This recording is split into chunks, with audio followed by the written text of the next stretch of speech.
All right. Good evening, everyone.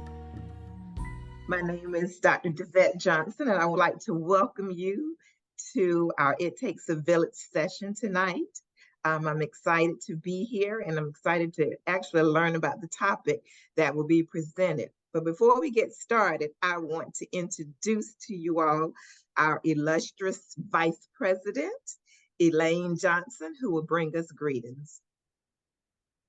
Hello, greetings, everyone. Thank you all for joining us on this evening for this very important topic for today. Together, we'll try to examine the current trends, shedding light on substances that are on the rise, and those experiencing a decline among teenagers.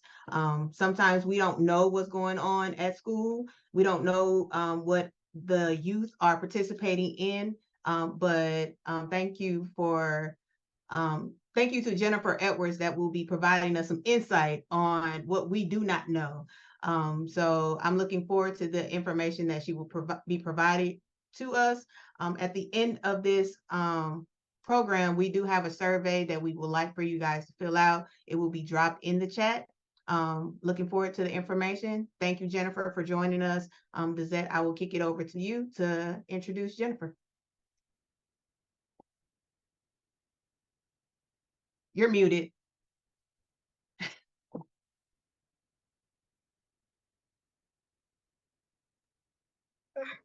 Sorry about that. All right, Jennifer Edwards was raised in Charlotte, North Carolina, and she is a product of the Charlotte-Mecklenburg Schools. She graduated from David W. Butler High School, and she is a proud alumnus of Fayetteville State University. And she was initiated into, as she calls it, the Dynamic Delta Alpha chapter of Alpha Kappa Alpha Sorority Incorporated in the spring of 2004. She earned a Bachelor of Science degree in psychology from Fayetteville State University and a Master's of Social Work degree from the University of North Carolina in Charlotte. Her background is in the field of opioid dependency and drug prevention education. She joined the Charlotte-Mecklenburg Schools Student Assistance Program in 2014. Jennifer loves to spend time with her family, travel, bake, and learn history.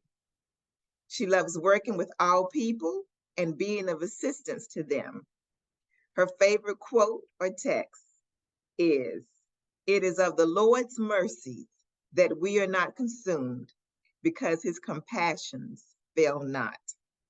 They are new every morning, and great is thy faithfulness." I'd like to introduce to you all our speaker for the evening, Miss Jennifer Edwards. Good evening. How is everyone doing? All right. Can you hear me? Yes. Great. So I want to thank you for inviting me to speak on a serious topic involving teens and drug use. So I wanted to share with you all some of the drug trends that are out there, as well as some of the substances that students are using, students are continuing to use. So I hope that you do learn something from this presentation.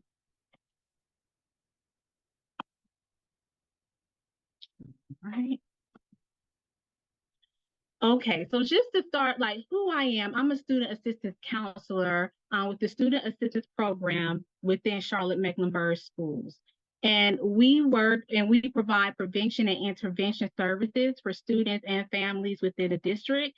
And what that may look like, it could be anywhere from screening to biopsychosocial assessment.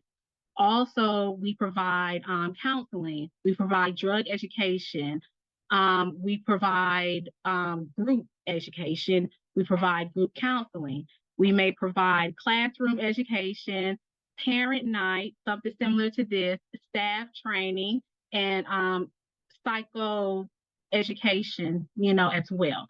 So it's a variety of services that we may provide, and our services are free and they are confidential as well. So what I wanted to start doing, because I am slightly a history buff. I love history, but I wanted to just give some historical perspective on substance use. And as we know, substance use has been around for thousands of years. One thing that I can remember, I can't quote that it's the earliest, but if you think back to the book of Genesis with Noah, Noah was drunk after the flood and his sons had to cover him. So substances were mentioned in the Bible as well, with wine. And then if you think about the Babylonians and the Hebrews, they use opiates, not just euphorically, but medicinally as well. And marijuana was used in Asia. They talk about it as far back as over 2,000 years ago. So substances have been around for years. And heroin, as a matter of fact, was prescribed up until 1924. So even though that's close to 100 years ago, but still, it was still used as a prescription medication for cough syrup.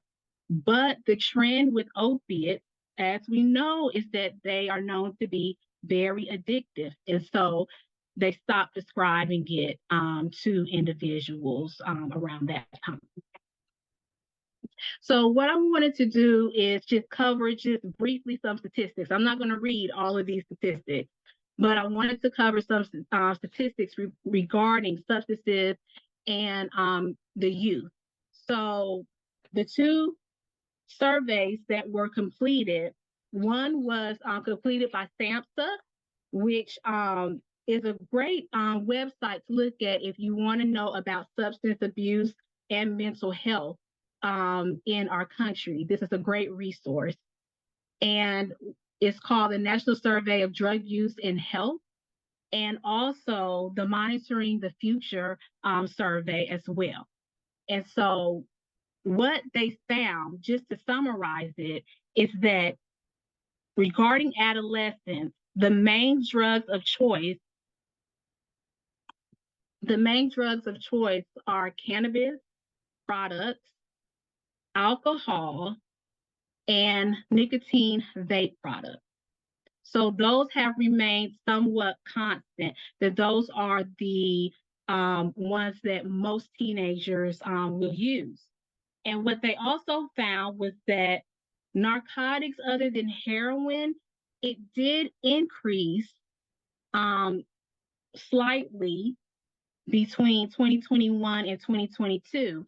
And what they found overall with conducting the survey, and this survey was both of these surveys were conducted with individuals aged 12 and up, and they also put them into categories from 12 to 17 and then some 12 to 20. But what they did find that there was an increase of drug use between the years of 2021 and 2022 as well. And what they found is that narcotic use slightly increased. So narcotic other than heroin slightly increased among seniors, so 12th graders. And it increased, so it was like maybe 4.5%. So again, what we see is that individuals are still using alcohol, still using cannabis products, and they are now using vape products more than cigarettes. Of course, that's on the decline, but vape products are on the rise.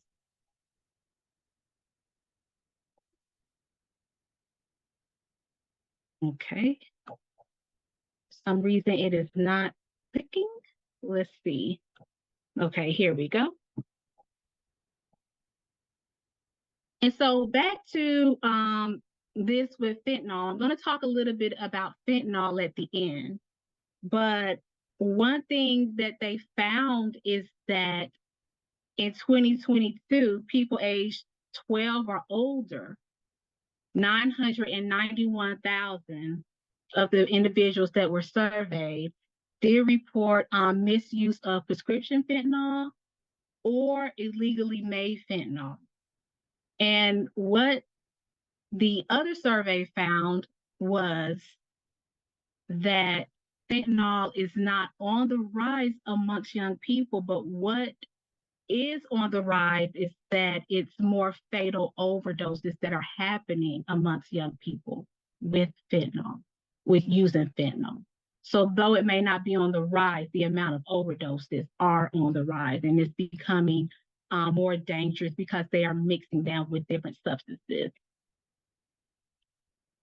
And so what I wanted to do with this presentation is I kind of wanted to guide you through just a description of some of these drugs that are constant and that are consumed, that are mostly consumed by adolescents, by teenagers.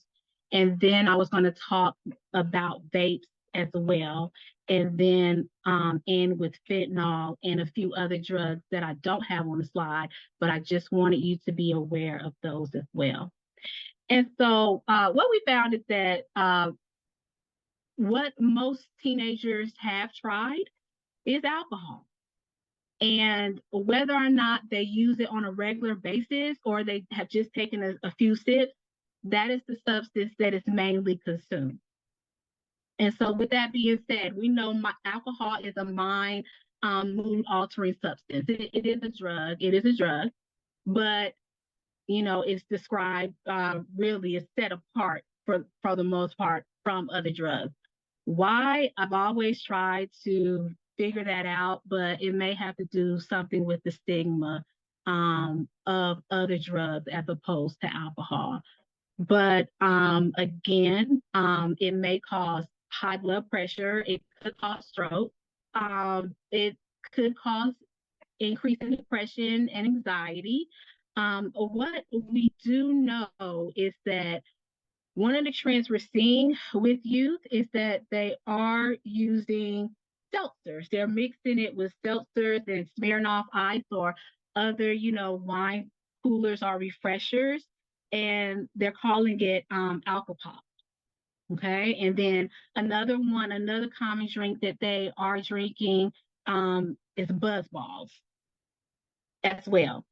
And now, one thing we're seeing them consume as well is the Simply Spike.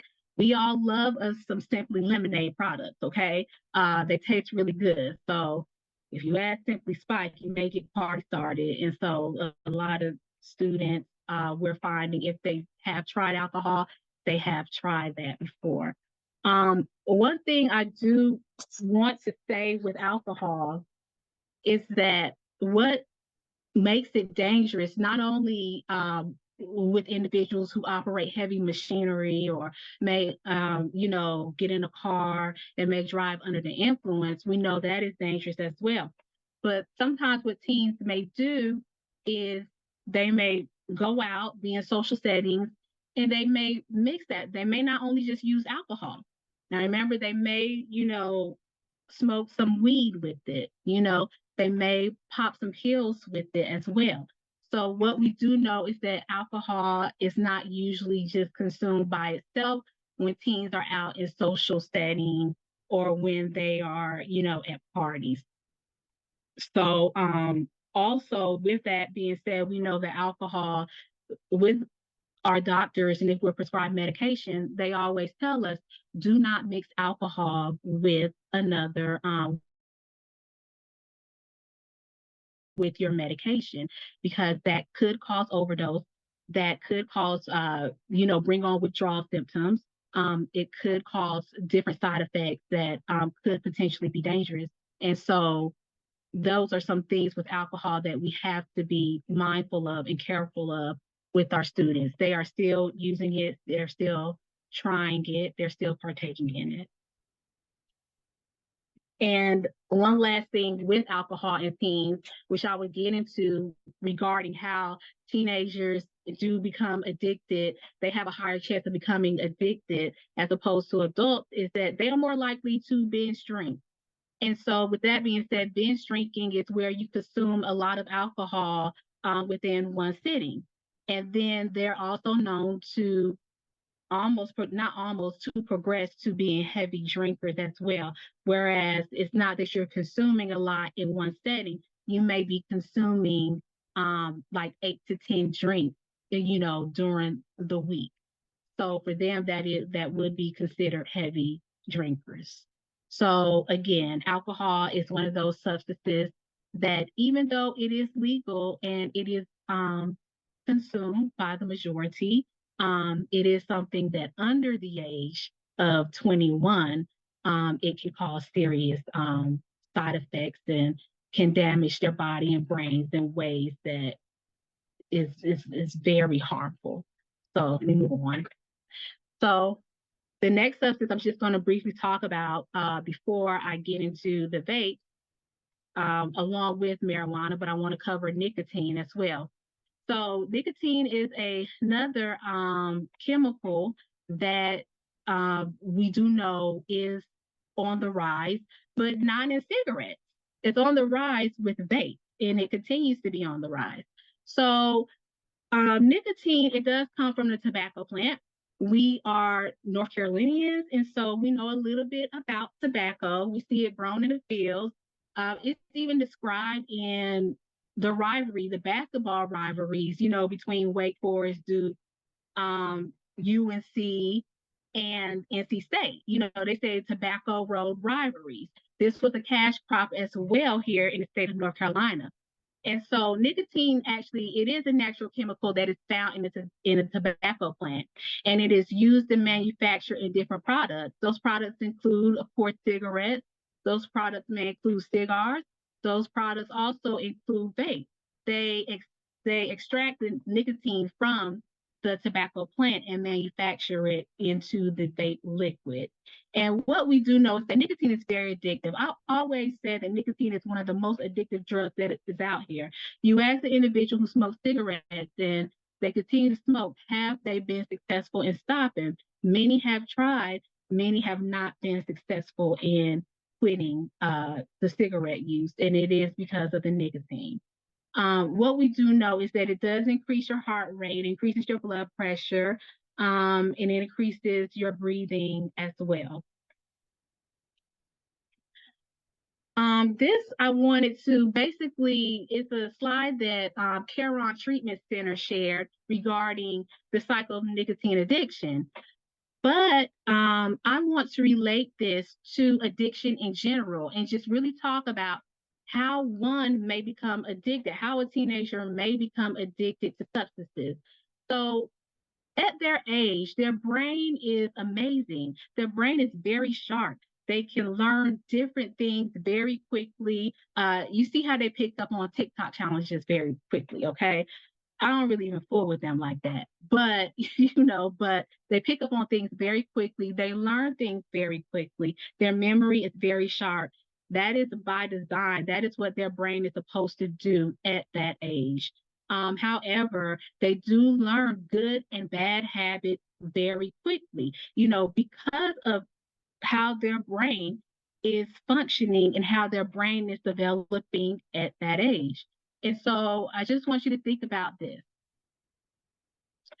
There's a chemical in our body, in our brain, that is a natural chemical. And when we do something pleasurable, it releases, and that's called dopamine. And so anytime we do something that we enjoy, it can even involve eating something like, ice cream or something. If you like ice cream, you're not sad, you're not crying, when you're eating ice cream. For the most part, you're happy. And so believe it or not, that happiness, some of that has to do with the dopamine being released in your brain. And then after you finish eating, those levels just go back to normal. But the thing with drugs is that when drugs enters somebody's system, and especially for the first time, those dopamine levels shoot up to levels that are way above average. Okay, 100 times average than what it would normally shoot up. And you're like, whoa, what is this? What is this that I'm feeling? But instead of that feeling staying there and just gradually going back down and you're feeling regular, those dopamine levels then crack. Okay. And so then that person is feeling, anxiety. They may feel depressed. They may feel angry. They may feel lethargic, tired. And so you're going to try to get that feeling back. Some people are going to try to get that feeling back. So again, they use the drug again. That cycle happens again. that dopamine level shoots up, except for it doesn't go as high as it did the last time. And so again, it shoots back down. Let me try it again. So again, you start developing a pattern, you start developing a habit. And as a result, that's how addiction really physically takes place. And so a lot of people may tell you that addiction is in the mind. You can just stop it. But the reality is that addiction is in the mind, but it's in your physical brain as well. And it has to do with the dopamine levels. And what we do know is that if somebody who is an adolescent, who is younger than the age of 25, if they start using drugs at a young age, the chances of them becoming addicted and still using that drug for adulthood is very high. And that's just biologically how their brain is made at that age. So, and you can ask an adult who's addicted, the majority of adults who are addicted to a substance will let you know that they first tried it or first started using it during their teenage, adolescent years. Okay. Move forward. Okay. So briefly, just wanted to talk about marijuana before I really get into the vapes. So marijuana is on the rise. A lot of my referrals have to do with marijuana, whether it is the dry marijuana that students may roll up, that people may roll up in blunt, or it is the marijuana that comes in the form of a vape. So we'll talk about that in a few. But just a little definition of marijuana. Marijuana is a mixture of dry shredded flowers from the cannabis plant, Cannabis sativa. And believe it or not, there are different cannabis plants out here. Okay, it is a mind mood altering substance as well. And THC delta 9, which is tetrahydrocannabinol, that is the main psychoactive ingredient in marijuana. Okay. And what we do know is that as the years have progressed, the amount of THC that is found in marijuana has increased as well. Now, we know that marijuana can be consumed in a number of ways. It can be smoked. It can be taken orally through edibles. It can be vaped as well. Some people may even put it in tea. Okay. Again, some of the side effects of marijuana, it can include coughing, red eyes, difficulty with critical thinking skills, attention, memory, problem solving. All right. We know that it can increase the rates of a heart attack and a stroke, and your reaction time and your coordination as well. And again, another trend that you see with substances is that it can increase depression or increase anxiety, and you can become addicted to marijuana. Now, where I worked at before, I worked at a methadone clinic for 5.5 years. And what I can tell you is that when it came to the drug test, the one substance that a lot of my clients could not kick was the marijuana. Or if they stopped using substances altogether, they would tell me, well, Miss Jennifer, I just took a little bit of marijuana here or there. But what they don't realize is that, again, when you start doing activities and behaviors that were similar to what you were doing when you were using drugs, that can start you right back on the path of using again. So I know individuals that were pregnant that could not stop using marijuana. So the myth that marijuana is not addictive is a lie. Okay. So what I want to talk about a little bit now, this is the trend that we are seeing on the rise, and it's delta 8 THC. Okay. So how I can describe delta 8 THC, as I said, there are different plants, different cannabis plants. So delta THC is derived from the hemp plant. Okay, so not the marijuana plant, which contains, the marijuana plant contains over 0.3% of THC. Okay, but it does get confusing because they come from the same species, but the hemp plant is legal and it contains less than 0.3% of THC. So what happens is that what they're doing now is that they're taking that Delta 8 and they are manufacturing it and putting more of that Delta 8 into those products. So some of those products may include like Rice Krispie treats or, and they're making weed pens as well. And they're making, brownies or gummies. And some of that stuff is making people pass out, it's sending them to the hospital. They're having withdrawal symptoms, okay, where they are having sweat, they're having stomach aches, they're having headaches, breathing issues as well. And what we do know is that it can be very potent, the amount of Delta 8 that they put into these products.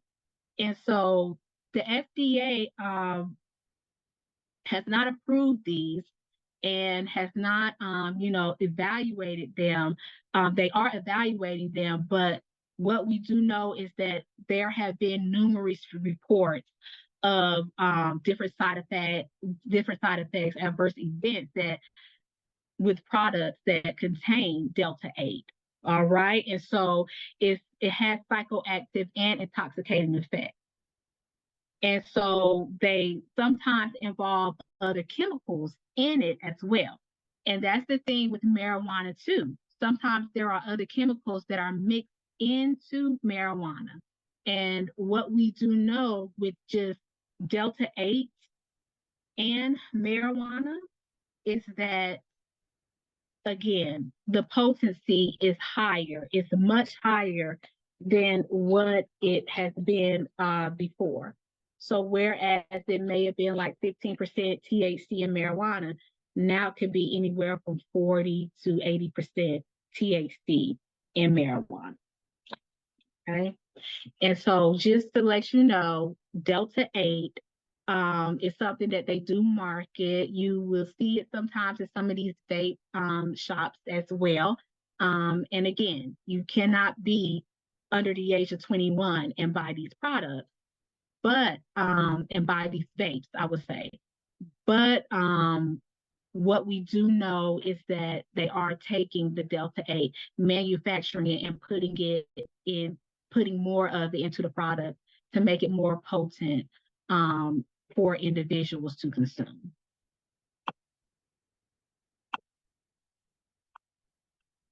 Sorry about that. Okay, so I just wanted to just share a little link between marijuana use in the home and marijuana use amongst teenagers. And I wanted to read this because it's very important. It comes from a survey that we conducted, the Youth Drug Survey. We conducted it back in 2020, right before COVID hit. And so what it shows is that there was a relationship that was found between the use of marijuana in the home by others and individual use of marijuana. So when both someone over and under 18 years of age uses marijuana in the home, on average, 43.2% of youth use marijuana themselves, compared to only 8.8% of youth who do not report another user in the home. And so what that suggests is that there is a strong relationship between home use by others, whether it be parents, siblings, or another family member, and a use decision to use marijuana. So I'm not condemning, no judgment, but I'm here to tell you that if you are using that, do not believe that your teenager is not watching you, even though they may say, oh, you are whack, you are lame. They are still watching what you're doing and they are taking it all in. And so if it is encouraged in the home, it's more likely that they will use it as well. Okay, so let's go ahead and get into these vapes, because these vapes, that's all I'm going to say, these vapes in the school, these vapes, Okay.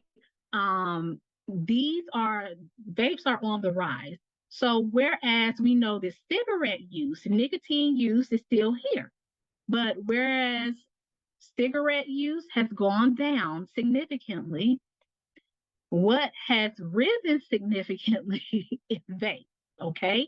And so, vapes are called different things. They're called pods, they're called vape pens. Some may still call them electronic cigarettes, vape pens, mix puffs. There are a number of names that they have for them. They come in all different shapes and sizes.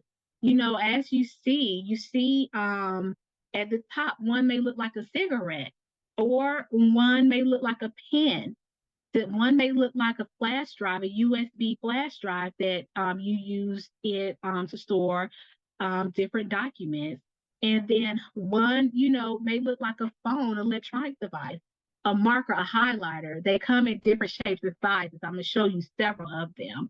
But what they are is that they are battery operated devices that are used to inhale nicotine, different flavorings, cannabis, THC, and other chemicals as well. And what we do know is that it does produce something called aerosol, which I will explain later, and it mixes small particles in the air. So it also lets out small particles that go into the air. Now, vapes first appeared in 2003. They were manufactured by a Chinese pharmacist by the name of Han Ling. And from what I read, he made these because his father passed away from cancer due to smoking. So he wanted to find a device that may not increase your chances of cancer. So what we do know is that, what I would say is when I was working in a methadone clinic, one of my clients, this was like back in 2009, he came in with one that looked like a cigarette. And I was like, well, what is that? He was like, it's an electronic cigarette. It doesn't have as much nicotine, but we learned as the years went on that it had more nicotine than a cigarette. He said, this is going to help me come off of the cigarettes. And so, we all thought that it was a great concept. We thought it was a great idea. But as years increase, as knowledge increases, you get to learn what some of the side effects are, what some of the dangers are of some of these products. And so, just like how I share with you, heroin was prescribed as a cough suppressant, as a cough syrup back in the 1800s and early 1900s. And now you wouldn't dare prescribe that for anything. So again, as knowledge increases, we learn more about them. And as you see, they are very appealing. They look appealing to some students. There's one here that looks like lipstick, right? So, they're appealing to different individuals with those. Now, what we do know is that vapes also, they produce secondhand smoke. Okay, and that they can lead to nicotine and marijuana addiction. And some people, as a matter of fact, they stop vaping and go back to cigarettes. Now, they may say that vapes have 5% nicotine, but that is a high concentration of nicotine. What we do know is that vapes, if you vape, that equals 2 packs of cigarettes, okay, that one vape.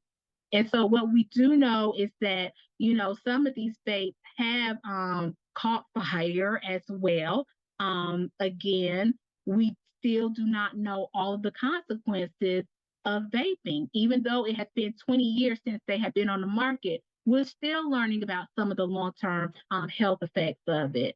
And so not only do they produce nicotine vapes, but now what we see coming on the market is marijuana pens. As you see, they look very similar to the nicotine vapes. Sometimes there really is no difference in how they look.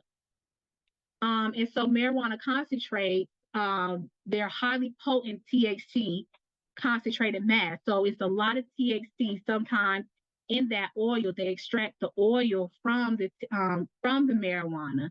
And it's sometimes, like I said, 40 to 80% higher levels of THC.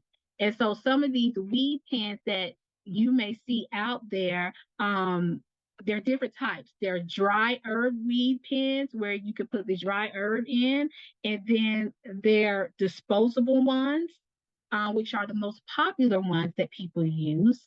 Refillable ones that you can refill and that you could keep. And then you have dab pens as well. And then you have some that you can do the dry weed with, as well as the refillable one. So they come in different shapes, sizes, and functions as well. But just know that these marijuana pens are highly potent as well. We've had students that have passed out as a result of them too. And again, they look appealing, and sometimes you may not know what it is to the naked eye. You may not know that it is a vape. And so these are just a few pictures of some of the weed pens that are out here as well.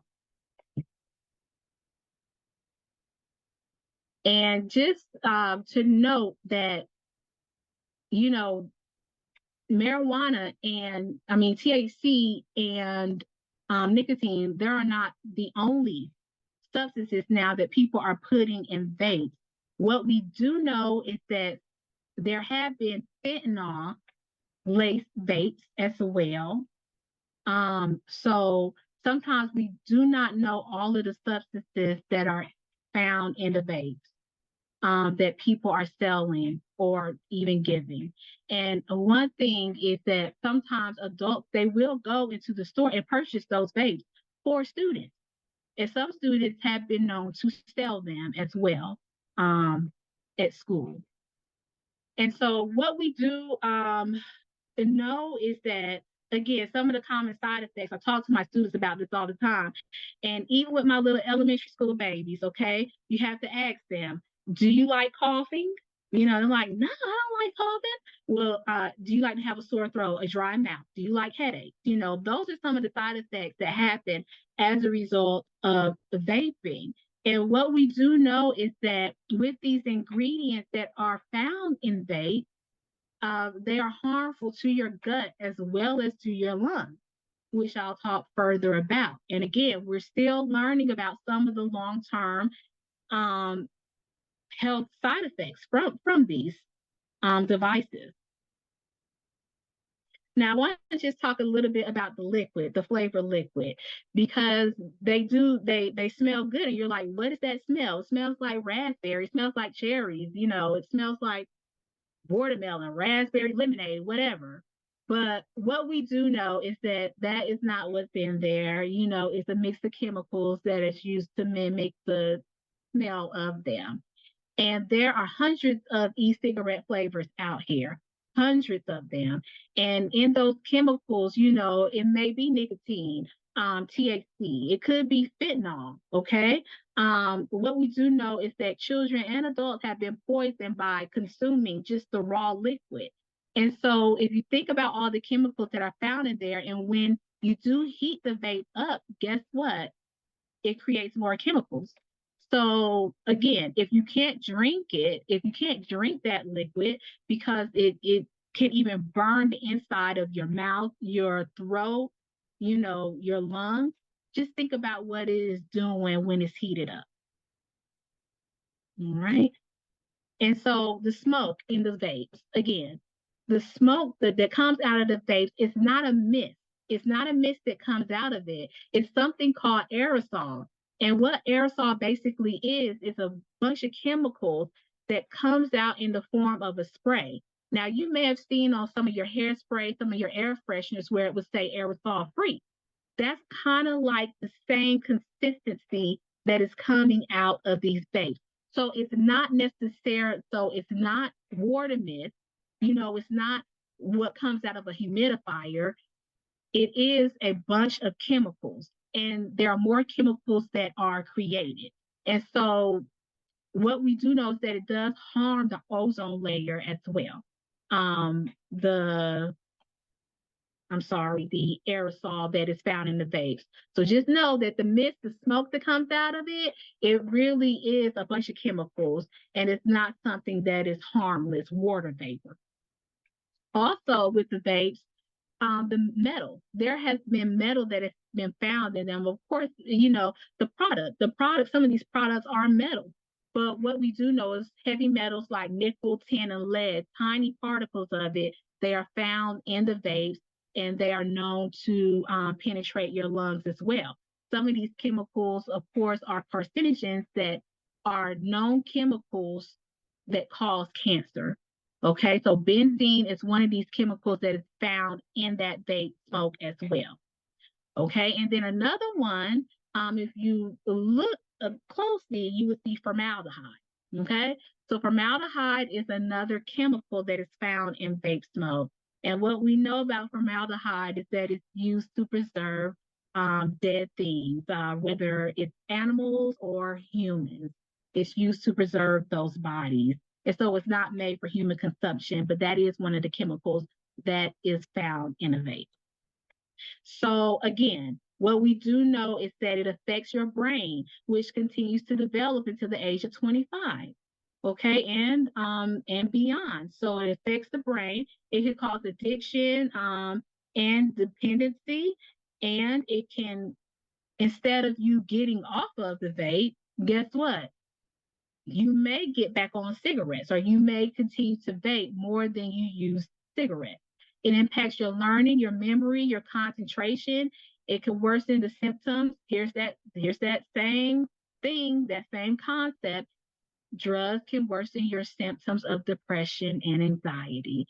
So these are things that are very pivotal to students at this age. Their concentration, their memory, their mental health well-being. Okay, so we know what smoking can do to your lungs. We know that it can burn your lungs, it can destroy your lungs, okay, with all the chemicals and the smoke that's going in. But the vapor lung doesn't look too bad, right? But if you look at it under a microscope, and if you look closely, it is a bit swollen and inflamed. So what happens again is that those tiny particles that are released from the vape, those chemicals, those particles, those are known to go deep inside the lungs and penetrate your lungs. And what studies have proved is that vaping does attack your lungs, and it affects major cells, and it builds up fluid in your lungs as well. And then there's another syndrome that I didn't put up here, but it's called popcorn lung. Now, what popcorn lungs is that if you look under a microscope, it looks like your lung has popcorn on it, but what that actually is that it's air pockets. And so it hurts the individual to breathe. Every time they breathe, they may feel some pain. We do not know how many times we breathe in a day. It's something that we do naturally. So can you imagine pain every time you breathe? And so those are some of the symptoms that can come about as a result of vape use and continuous vape use. So we know that it can cause lung damage. And of course, we need our lungs to breathe as well. So what I want to briefly say about some of these vape ads, just so that you can be aware, I've never seen a vape ad that was not appealing, okay, that promoted vape. This vape ad is about 5 years old, but who do you think they are targeting in this vape ad? If you look at this vape ad, you see Easter eggs. Okay, the pods right here, the vape pods that they're holding, it looks like fingernail polish or even some lip gloss. It's nice and colorful background. The shoes, his Nikes are nice. This person even looks like he's about to hike a football. Okay, so again, they're appealing to kids, they're appealing to teenagers in this ad, they're appealing to athletes, everybody that is not supposed to be using this. Well, none of us are, but especially at this age. Okay. All right. So here's another one. Here's another picture of some of the vape pens that were out. And again, who do you think they're targeting right here? All the kids can name these characters.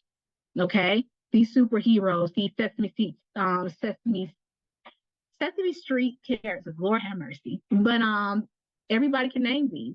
And so who do you think they're targeting here? They're targeting little kids. And why is it that vape companies do that? Well, keep in mind also that cigarette companies make vapes as well now. Okay. But also keep in mind that, again, with addiction, if we could get them while they are young, then we know we can have customers through adulthood. All right. So you should just think about that, and then just be mindful of the individual, just be mindful of what your kids are bringing in too. Because again, all of these things, they look appealing. They do not look unattractive. It looks appealing, colors, characters, everything. So that is who they are appealing to, is children with these. Okay, so just to conclude a little bit about vaping, if you look at this, if you go around, there really isn't too many good things that come about as a result of vaping. Addiction, poisonous, health issues. But it's not, research is still going on regarding these. The high concentration of nicotine and THC that is found in these vapes. And now there are other substances that are being put in vapes. Scary thought, fentanyl as well. Okay.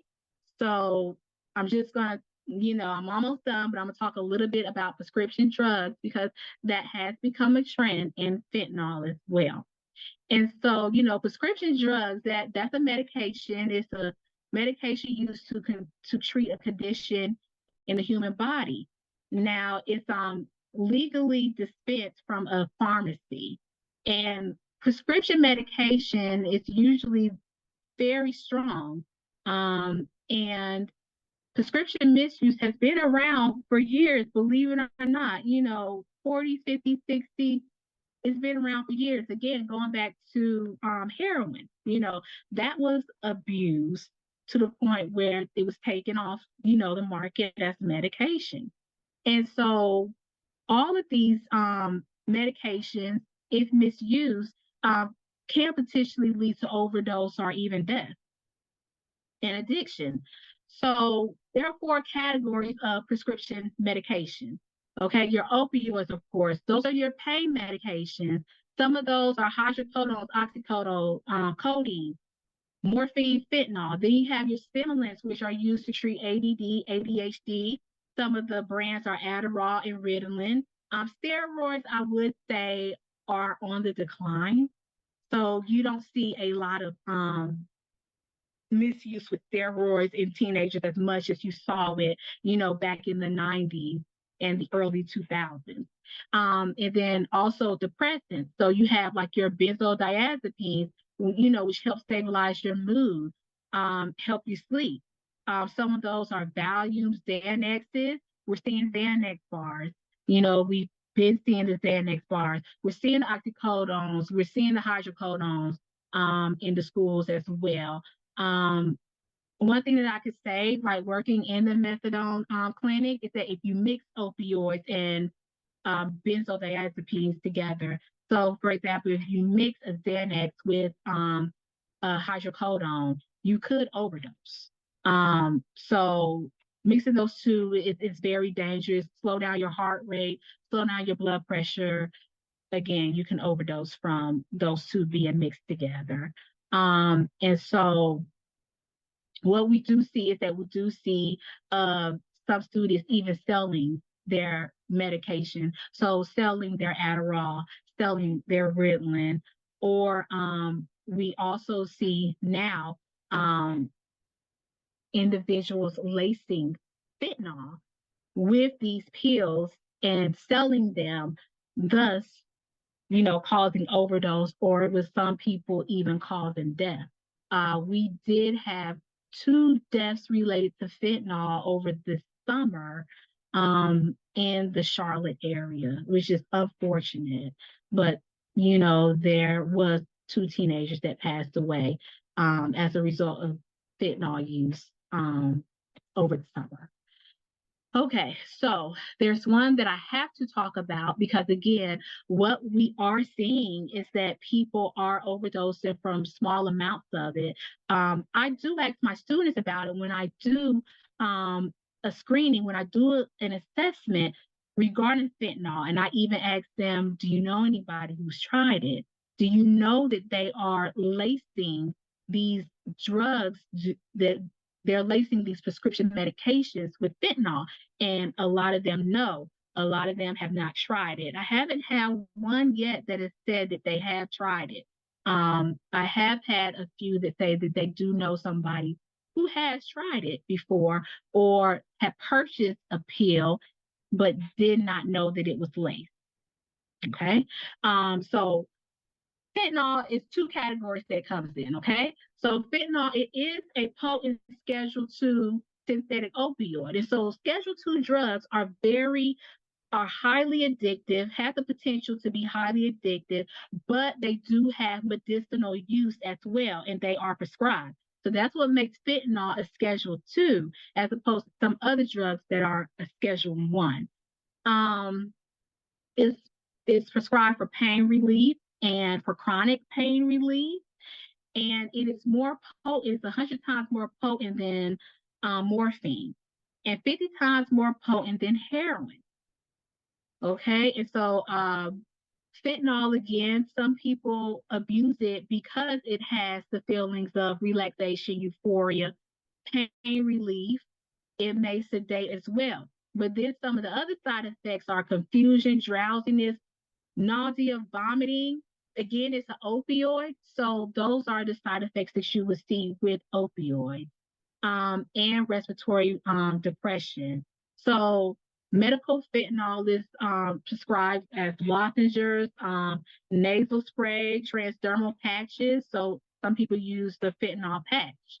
How those are abused as well is with the fentanyl patch, some people may inject, use a needle to extract the gel from the fentanyl patch and, may sell it on the market, may mix it with another substance as well.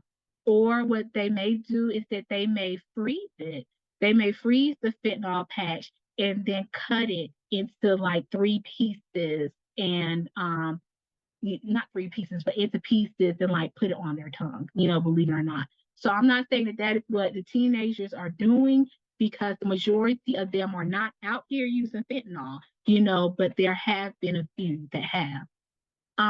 Now, there's the medical part of fentanyl, right?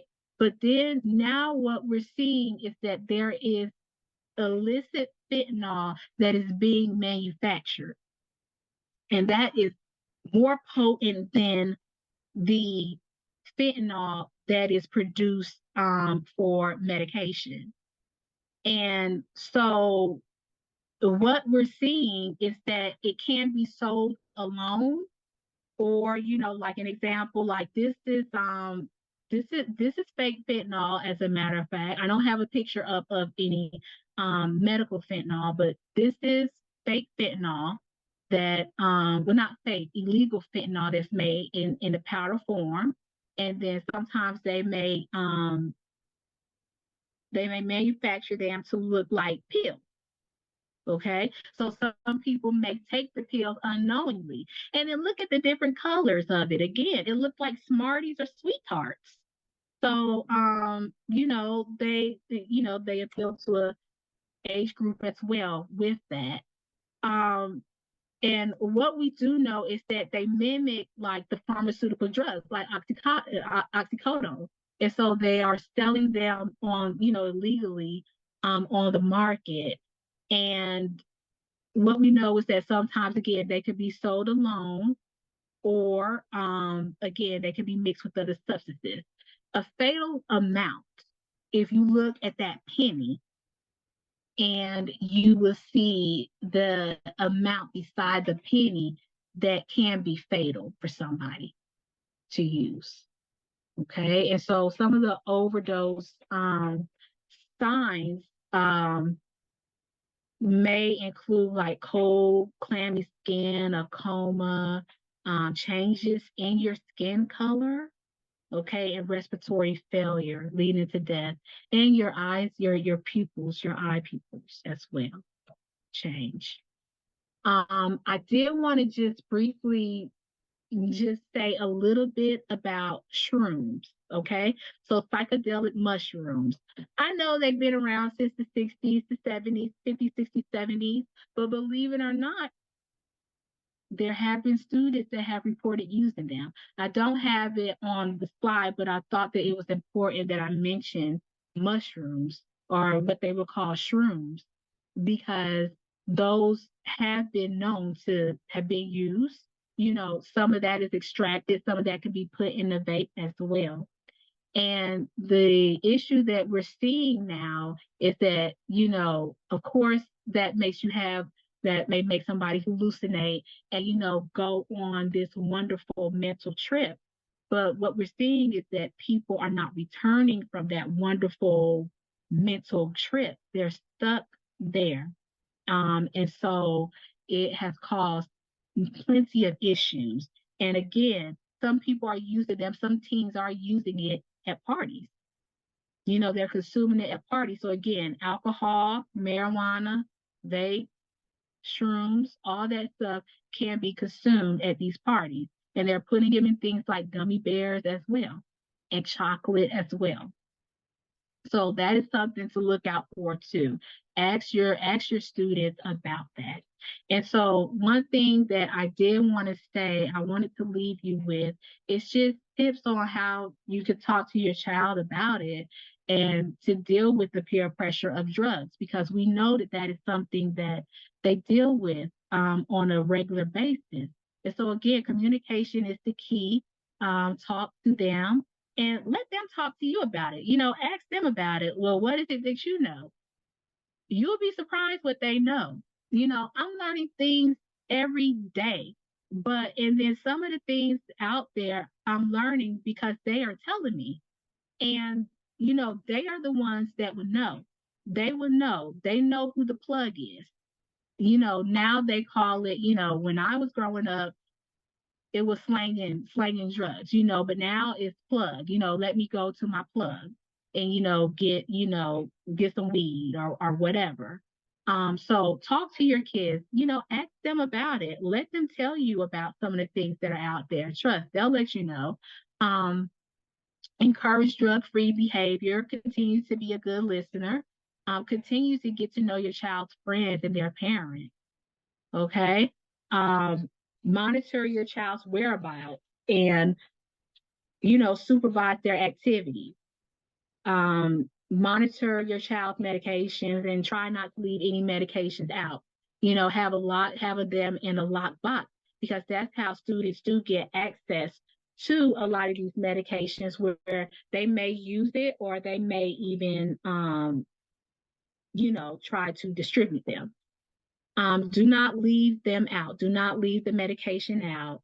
And if you're concerned about your child's well-being, I will encourage you to reach out to somebody in your school, your student services, student wellness team regarding health. And, you know, set clear boundaries, expectations, and follow through with what you say you would do if they continue to do it.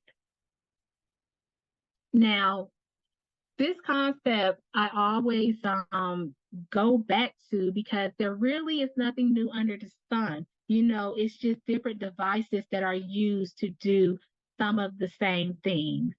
Okay. And, generation after generation, you know, there continues to be drug use. And hopefully we can minimize some of those traps that are out there. And I will always say, continue to question and investigate and address and confront suspicious behavior and offer support. We are here to support. We're here to provide knowledge as well. So, you know, if you have any questions, you can reach out to me. You can reach out to somebody from your student services team. And what I will do is, on Friday, tomorrow, I can email Mrs. Johnson some resources that are in you all area, as well as the Charlotte area, when it comes to substances as well. So again, these are some of my references from that. If you need those and you want to look up some other information, feel free.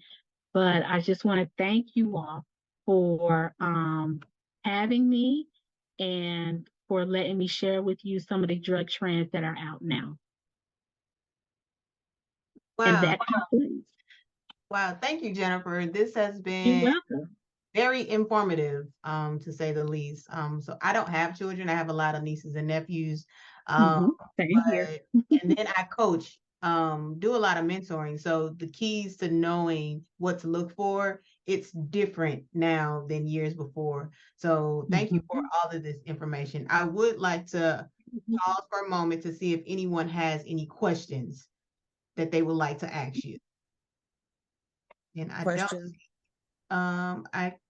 who is it? And This is are you able to turn your video on just in case for our hearing impaired so they can read lips? okay. One moment.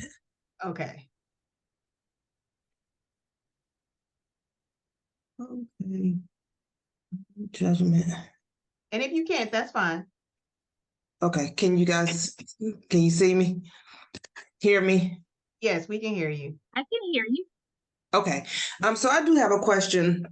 I count controlled substances at work as a stretch assignment.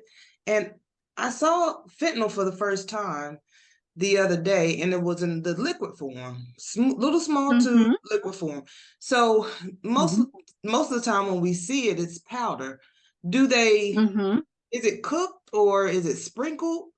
How does it turn to powder, or how are people ingesting it other than or turning it into that solid form? Well, I do know with it manufacturing that illegally, it's made illegally in labs. Like I know in Mexico that it's made. And so I can't necessarily tell you how they're cutting it and making it into the powder form, but illegally it is sold in the powder form. Yeah. So that is something that I would have to look up as far as how it is made into the powder form. But that is what, yeah. But from the powder form, they make the pills with it as well. So, yeah. Thank you. Are there any other questions? Again, great information. We have dropped the link to our survey in the chat. Please take a moment to fill that out for us. Jennifer, again, this great information. I would like to know I know we didn't talk about it. It's probably along the lines of vaping and and marijuana. But in regards to adults, I know adults are doing a lot of the hookah. Is that the same effect? Lord, don't let me get it started on the hookah. Okay. my sister will argue me down with it. But what I will say is that yes, it does have nicotine in it as well. There are different hookahs that flavoring that do have the nicotine as well. Some of them do not, but again, you have to think about with the hookah, the device, and again, it's still more chemicals that are being formed from the liquid or from the flavors that they are giving. So yes, that is as well. But again, that's like a sensitive topic along with the marijuana and the weed sometimes. But yes, it does carry some of those same effects as vape. Okay. Well, this is for it seems like it's for a broad spectrum of generational adults because when you started talking about the THC levels, I'm sure those that partake in edibles kind of ears perked up. So that information was good to know as well. Yes. So a lot of valuable information here today, and we are so appreciative of you taking the time out to provide us with this information. If no one else has any other questions, we will conclude this evening and allow Jennifer to enjoy the rest of her evening. Thank you all for having me again. Thank you for coming and participating in this. All right, everyone. Thank you for joining us, and you all have a great rest of your evening.